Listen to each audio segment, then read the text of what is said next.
Tatlong patay at isang kritikal sa pamamaril sa Lapu-Lapu City sa Cebu. At sa Misamis Oriental, patay sa hampas ng tubo ang lalaking senior citizen. Saksi, si Alan Domingo ng GMA Regional TV.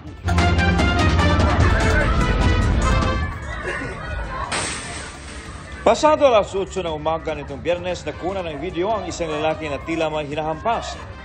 Ayaw! Inaawat na siya ng mga tao sa lugar pero patuloy siya sa pananakit. Lalaking 73 anyos pala ang hinahampas ng lalaki gamit ang tubo.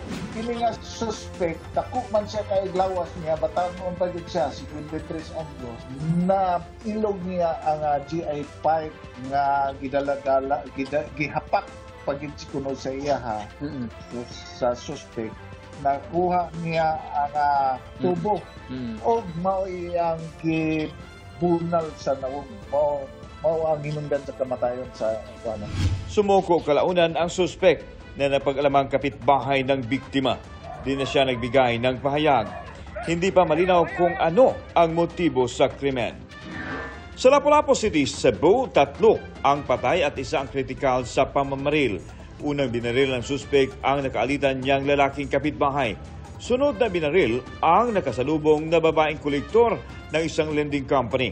Pangatlong biktima ang isa pang kapitbahay na bumili ng gamot para sa 2 taong gulang na anak na may sakit.